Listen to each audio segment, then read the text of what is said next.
Ahoy there, it's Captain Katie here, and today we're going to be opening up the Paletteful Packs box for the month of January, and this is the petite box. I did downgrade from the bigger box to the smaller box, and that is for a couple of reasons, and one of them being I just didn't really want the big surfaces. I loved that they included awesome surfaces, but I don't really draw or paint that big, so anyway, and the petite and premium boxes are pretty similar for supplies. Usually just they have like smaller things, and this is like $10 cheaper. So anyway, let's open up the January box. So we have some red and green worms. It's still very festive. First thing we have is a paintbrush, and this is a number 6 round Princeton Heritage brush. These are nice brushes from what I understand. Yeah, it's their 40/50 series. I know that an artist I really like highly recommends these, so I'm excited to try one out. Then we've got, and I know this is the highlight, I've actually seen this everywhere. This is the Caran d'Ache Neocolor set, this 10 Neocolor crayons, and I know a while back Art Snacks actually had some of these in there and everybody was raving over them, so I'm excited to get my own try at these. Then we've got a little palette sticker, and again, I already have one of these, but never hurts to have another one. They're really cute, and I think they're great additions for sketchbooks. And then lastly, this is a pack of watercolor postcards by Strathmore. I do really enjoy the little watercolor postcards, so I'm excited to have some. They're 15, they're 4x6, and they're 140 pound. I believe these are cold press. Are they cold press? They look cold press. I don't know if you can tell, but they look cold pressed, so I'm going to say they are. And then I'm going to repurpose these paper worms for packages. So yeah, just go ahead and set the box aside. I'm gonna go ahead and get this open. Oh, this is a lovely case. It's just like a metal tin. Oh, it opens this way. I'm not gonna lie, this is quite the experience. Oh, do these come with colors with stickers? I'm really not sure. So these are all 10 of the Caran d'Ache Neocolors, and these are water soluble. Just swatch them out. Wow, this is beautiful though. Since we have 15 of these postcards, I do not see anything wrong with going ahead and ripping one out and swatching them. Alright, so I'm going to do 2 different types of swatches here. I'm going to do just the crayon. They're very smooth. And then I'm also going to move over and we'll do water effects as well. So we're just going to throw all of these down real quick.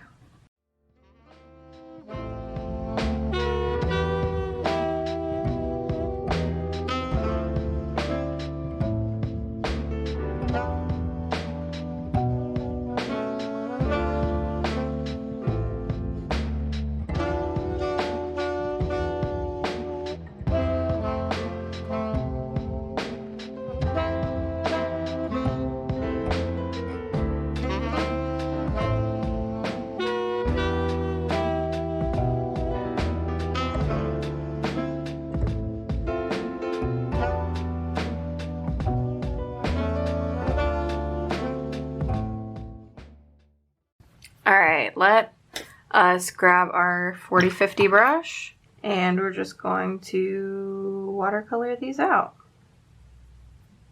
And I'm not gonna lie, these melt like a dream, or at least that one did. I have to admit, whenever I get water-soluble media, I have a really high standard for them, and it's probably because I am so used to watercolor, like regular watercolor, that whenever the payoff for something that's supposed to be water soluble is less than stellar, it disappoints me. But so far, these are highly pigmented, and they just dissolve. Like, you hardly have to touch your brush to them and they're just gone. That's honestly really nice. These are stunning colors. And the longer the pigment actually stays wet, the more it'll dissolve as well, which I find nice. Another thing that really irritates me is that sometimes you can kind of see where you've marked it down. And for some artists, I'm sure that's not an issue. But again, for me in my like art style, I don't like being able to see that. And I suppose that's when you would be like, well, Katie, you should probably just stick with regular watercolor then. And to that, I agree. I wholeheartedly agree with you. Because why search for another type of media unless you're trying to get it to be travel friendly when you already have one you already really like. But these are fantastic.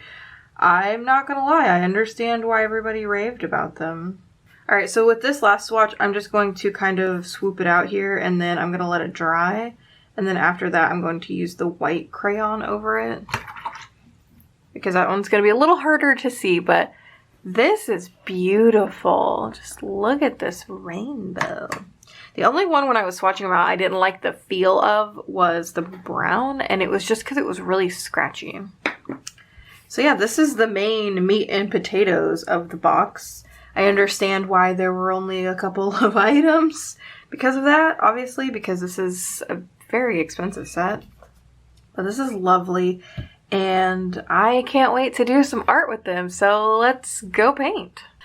Yeah, let's talk about the box. So we got 3 items in the terms of like sets being one item.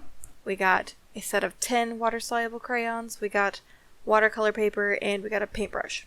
It doesn't seem like a lot, but everything they included was actually really high quality. Like, I know for a fact that paintbrush is like $7 to $10 just for the paintbrush. Like, it's a pretty pricey paintbrush.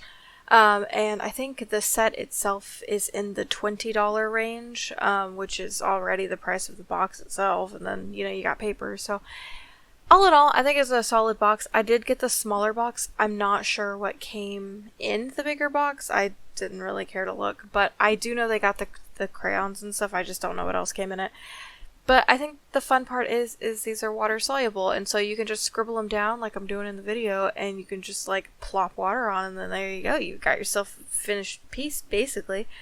Not really, but I did have a lot of fun. It was nice just to kind of throw paint and water and come out with something that looked halfway decent. Fire is kind of a good thing to jump off with because of that, because, you know, fire is very like blobby and doesn't really have a true shape, so I thought it would be fun, and I got to play around with the colors. I mainly used warm colors like reds, yellows, and oranges. I did throw in some magenta, and in some of them I threw in a bit of blue. The one you're seeing me paint right now has a little bit more blue than the rest of them.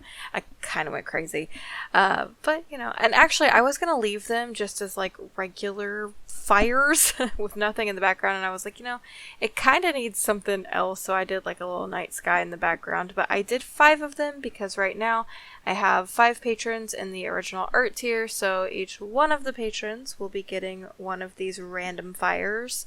Again, it is kind of random, but I just if you saw my vlog, you know I had a rough week last week, and this week wasn't really much better. I've had a migraine, headache, whatever, all week basically, and when I sat down to paint, I wanted something kind of simple and kind of easy and kind of fun, and this checked all the boxes, so yeah. So let me talk about how I feel about the box now, since I really haven't done that. Well, I kind of have, I guess, whatever. I like the box. It was a great box, actually. I'm glad I downgraded just because I get to save dollars, because they did up their shipping price and all that. But you still get the same great quality in the petite pack. You just get less stuff, and the surface usually isn't as large, which honestly doesn't affect me that much because I like to paint small, and I don't know, I don't really like to paint big and all. I think that was my biggest deterrent for the bigger box, was because I got tired of getting these huge surfaces that I was either cutting down, or if I couldn't cut it down, I just wasn't using them at all. And I just feel like that's a bit of a waste. For somebody who likes to paint larger, I say that's awesome, and you go. But for me, I don't care for that.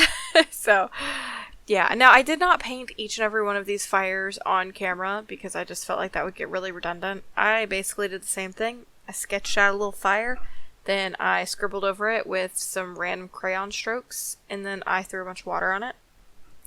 So I felt like I think I did 2, kind of gave you the gist of what was happening here. And then same thing with the background. I did a couple on camera, and then the rest of them, you know, they were just kind of done in the background. And then I will come back and show you what they all look like at the end, because, you know, I like to do that. And I think, like, I can see the thumbnail of what they look like, and surprisingly, even after these crayons dried, they were really, really vibrant, which isn't super common in watercolor.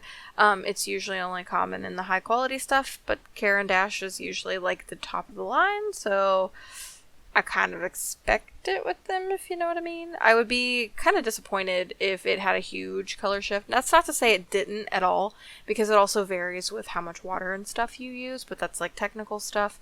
But for the most part, you know, they stayed pretty true to what you see on the paper as you're putting water on, so I thought that was really nice. I'm running out of things to talk about, I'm not even gonna lie.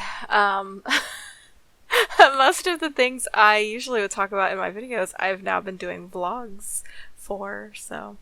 One thing I can talk about is the fact that I'm gonna have a shop update next month, and it is going to be freaking cute. It's gonna be cute squids that are like Valentine's Day themed. They're gonna be like hearts and cupids and just love and happiness. And I'm really excited. I can't wait. I don't have a set date yet, but I'm thinking early February, and I'm also thinking of what I'm making the freebie for the month. I'm not entirely sure quite yet, but I do know I want to do something Valentine's related, so probably be some kind of a love squid. Who friggin' knows? Maybe it'll be like self-love, but like ceph-love, like cephalopods. I don't know, but that's kind of what I'm thinking, but that could change. I need to work on it, actually, so I can kind of figure that out. But anyway, be looking forward to a shop update, and there will be a discount code. I usually run like 10% off whenever I do a shop update, so whenever I do one, you guys will be the first to know, or social media, somebody will be the first to know. I think it'll be on social media first, but it'll be in my YouTube video at some point next month, so. So how's January going? Mine's going okay. Really not much. It's surprisingly going by faster than I expected it to. I kind of expected this month to just, like, lull on by, and just every year lately has felt like January was 30 years long, and then everything else just flew by. But this year, it's not been so bad, so, you know, anyway. We're coming to the end of the video, so I'm gonna let future Katie, actually, technically it's past Katie take over and show you what all of the little fires turned out to look like. Alright, here's a look at all of the little fire pieces. They were really fun to do, and patrons, I hope you're excited to get one. I know it's not like a full illustration or anything, but these are really fun, and I feel like it fits the theme for this month. But anyway, I hope you enjoyed the video. And until next time, stay safe on the seas out there, and I love you all so incredibly much. Toodaloo!